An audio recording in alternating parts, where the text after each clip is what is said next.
If you want to make fresh pasta but you're not sure where to start, this video is for you. Yes, you.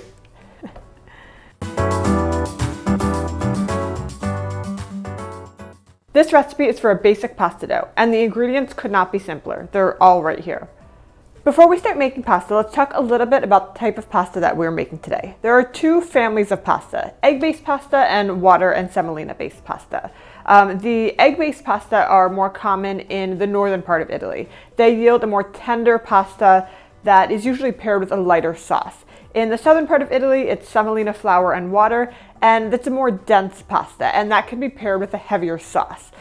So today we're going to be making the semolina and water pasta because it is a fundamental pasta recipe. Once you master this recipe, you can make a bunch of different shapes and then gain confidence to make an egg-based pasta, which can be a little more challenging.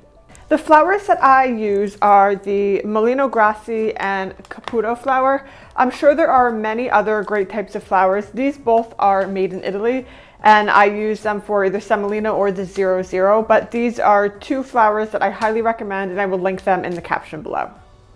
Now for this pasta recipe, there is no special equipment required. Depending on how you're shaping the pasta, you can use different tools, which I will show you later. The one thing I would recommend is a kitchen scale, and I could go on a tangent about the importance of a kitchen scale, but it does come down to it being precise. So if you watch a video of a nonna in Italy making pasta, she is not measuring anything. Everything is by eye, but that is a skill that comes with years and years and years of practice. With this pasta dough, the ratios are going to be 50% water to whatever the amount of flour that you use is. So I find that especially in the beginning, it is great to use a kitchen scale because the ratios are always the same and it ensures that you have a great dough every time. In the bowl on my kitchen scale, I'm going to add 200 grams of this semolina flour.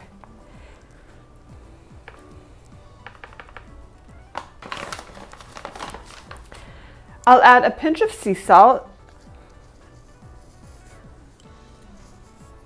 2 pinches. And I'm going to combine this and make a little well in the center of the flour. And to this, I am going to add 100 grams of warm water.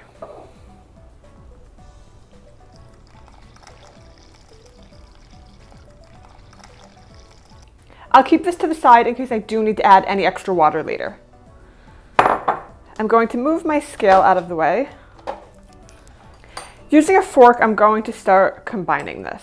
What I will say about pasta making is if you think your pasta is dry, just give it a minute, because in the beginning it looks shaggy and it is easy to think that you immediately need more water. But the last thing you want to do is have a dough that is too wet, because then you're going to have to start messing with the ratios of adding a little more flour, a little more water, and adding too much liquid really does just compromise the dough. This is coming together quite nicely. There's a little bit of dry flour still on the bottom, so I'm going to add just a pinch of water, probably about a teaspoon or so, and keep mixing this.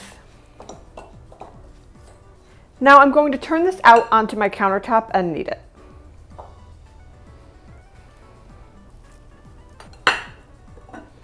Another way to add a little bit of moisture is to even wet your hands as you're kneading the dough. Or another kitchen tool once you become a pasta making expert, which you will, is a spray bottle of water. It's a great way to add just a little bit of water to the dough without overhydrating it.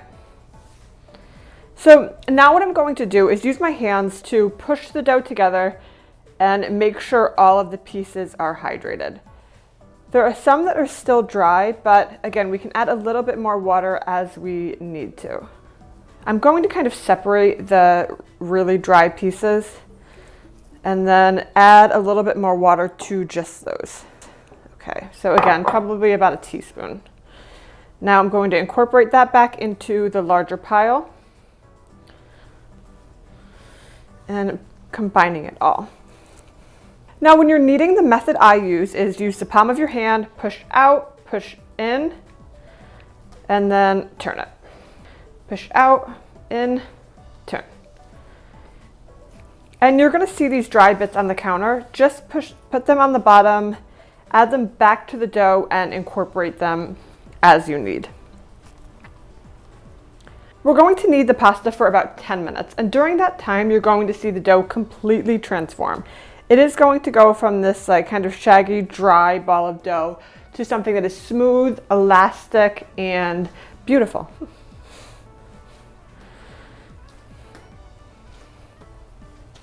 If at any point the dough is sticking to your counter, you can add just a tiny bit more flour and keep working it.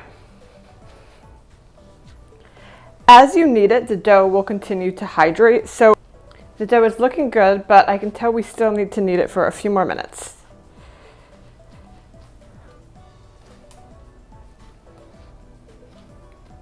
The other thing I like about this pasta recipe is it is scalable. So today we used 200 grams of flour, but no matter what amount of flour you use, the ratios are always the same.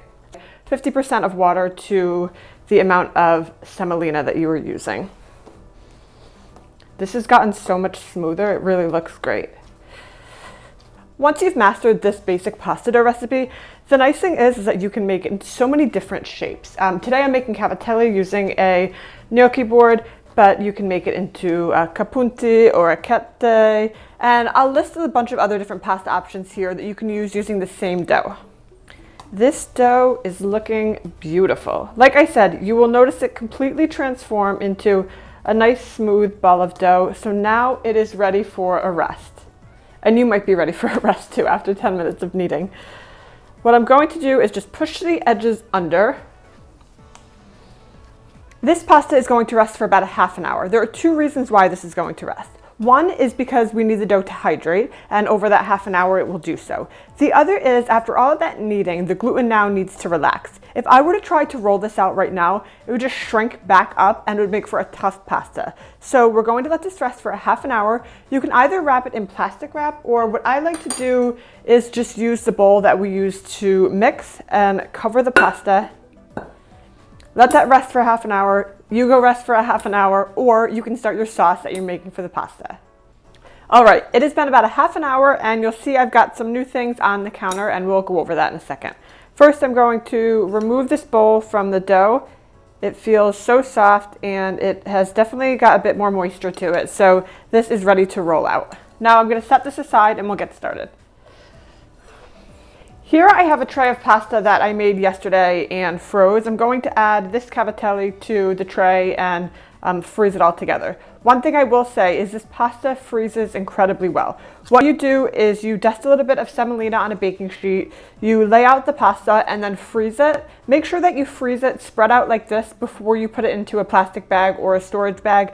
Or a storage container rather, because you don't want it to stick together once it's frozen. So if you lay it out on a single layer and freeze it first, it will not stick together in the freezer. So I'm going to set this aside. I have a bench scraper, not necessary, you could certainly use a knife, but I just enjoy using a bench scraper, and I have this gnocchi board. Here I have a little bit of semolina in case I need to dust the gnocchi board or the cutting board. And I have a little bit of water as well, because when you're rolling out the dough, it's best to have a little bit of friction if the dough isn't super moist. So if needed, I'll put a little tiny bit of water on the countertop as well, so I can get some friction when I'm rolling it out. And working with one piece at a time, I'm going to cut off a little section of the pasta dough, about this big. Set this aside. I'll put a little bit of water on the countertop. And now we're going to start rolling this out. So with even pressure, you're going to use the palm of your hands to spread this out into a rope. You might find that in the center of the rope, there's a piece that is a little thicker. Use your fingers, spread out, and gently push outwards. Now we have this rope, and what we're going to do is put it back on the cutting board. Using my bench scraper, I'm just going to cut off those little end pieces. And then the rest of it, I'm going to cut in about 1 inch size little pieces. And we're going to keep going with that until the whole rope is cut. Again, this basic dough makes a bunch of different shapes. So depending on what shape you're making, you may have to change the technique for forming. Now we have a bunch of little pieces of dough. What I'm going to do is flour my gnocchi board and dust these pieces with semolina. We don't want them to stick too much to the board. And now all you're going to do is, using your thumb, push gently on the board and kind of flick it off onto the baking sheet. And once you get going in a nice rhythm, this does not take long at all.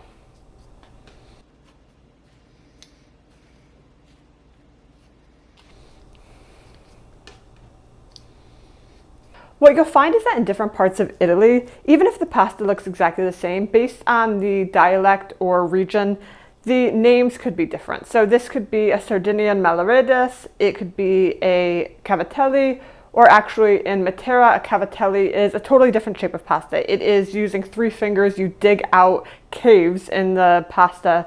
Now here I have my second rope, and we're going to do the same thing and repeat this over again.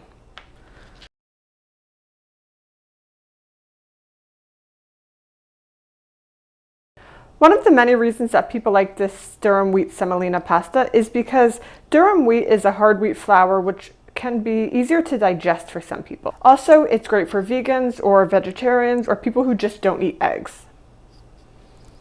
That's it. I'm going to repeat the same process with the remaining pieces of dough, but now you've got all the tools that it takes to make fresh pasta at home.